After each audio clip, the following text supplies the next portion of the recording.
बाबा के अधिवक्ता एपी सिंह जी हमारे साथ मौजूद, उनसे बात करते हैं। सर, ये बताइए, ये पूरा घटनाक्रम हुआ, इसके बाद आप बाबा की तरफ से पैरवी कर रहे हैं, डिफेंड कर रहे हैं उसको। आज आपने क्या क्या देखा और किस तरीके से अपना केस मजबूत करने का प्रयास कर रहे हैं? क्या सबूत मिले हैं आपको?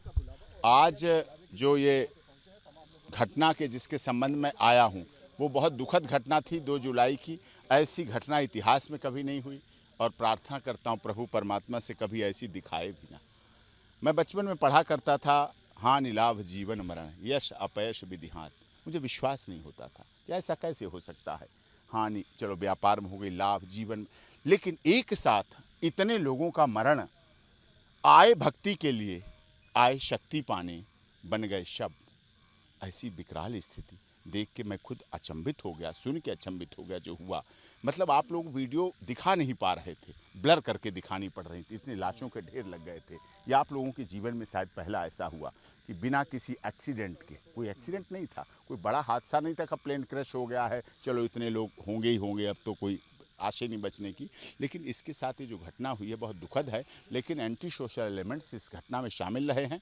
अच्छी बात यह है एसआईटी जांच कर रही है, उत्तर प्रदेश पुलिस जांच कर रही है और ऑनरेबल हाई कोर्ट के रिटायर्ड जस्टिस वो भी उस जांच में शामिल। आपने एक धार्मिक सूक्ति के जरिए सभी संभावनाओं को खारिज कर दिया। आपने कह दिया कि विधि के हाथ है ये सब और ये होता रहता है। जो हुआ तो इसमें ना किसी की साजिश है, ना किसी की लापरवाही। आप क्या कहना चाह रहे हैं? ये पता चला मुझे, इसलिए खारिज कर दिया। मैं अपने धर्म की तो बात कह सकता हूँ, चलो मैं सनातन धर्म से हूँ, लेकिन अभी अभी मक्का मदीना में हुआ 1000 से अधिक मौतें हो गई।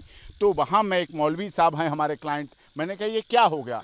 तो उन्होंने कहा आपकी ये कहावत है, इसलिए उन्होंने वो मुझे सुना दी, हानि लाभ जीवन मरण यश अपयश। मैंने कहा आपकी उर्दू की तो नहीं है, ये उर्दू की होनी चाहिए थी। कि आपकी है, उसे भी हमारी मान लो, अपनी मान लो इसको। नहीं, तो आप क्या देखते हैं?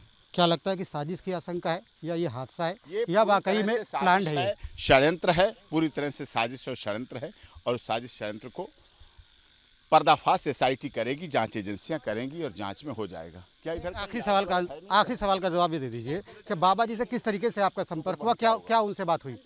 आपकी उनसे क्या बात हुई? बाबा जी से क्या, किस माध्यम से संपर्क हुआ और क्या बात हुई आपकी? बात कराई थी किसी ने, क्योंकि उनका कोई पर्सनल नंबर नहीं होता है, उनकी बात कराई थी किसी ने, तो मैं बात की तो उन्होंने कहा मैं तो आपको बहुत अच्छी तरह जानता हूं। उन्होंने कहा ठीक है, आप इंगेज करिए और करिए। तो बाबा एपी सिंह हैं, उनका कहना, बाबा के वकील एपी सिंह हैं, उनका कहना है कि वो अपना पक्ष रखेंगे। उन्होंने तमाम जगहों पर जाकर के मौका मुआयना किया है। हालांकि धार्मिक सूक्ति के आधार पर उन्होंने कहने का प्रयास किया कि जिस तरीके से ये मौतें हुई हैं ये विधि के हाथ में है। जो विधि के हाथ में होता है उसे रोका नहीं जा सकता। तो ऐसे में जो बाबा की लापरवाही, सेवादारों की लापरवाही, आयोजकों की लापरवाही बताई जा रही थी, उन्हें कहीं ना कहीं उन्होंने खारिज करने का प्रयास किया। देखना ये होगा कि वो यहाँ पर पहुँचे हैं तो इसके बाद क्या आश्रम के अंदर भी जाएंगे, या उन्होंने ये बताया कि बाबा से उनका संपर्क फ़ोन के माध्यम से कराया गया था। किसका फ़ोन था उन्होंने इस बात का भी खुलासा नहीं किया। वीडियो के साथ श्याम तिवारी, न्यूज़ नेशन मैनपुरी।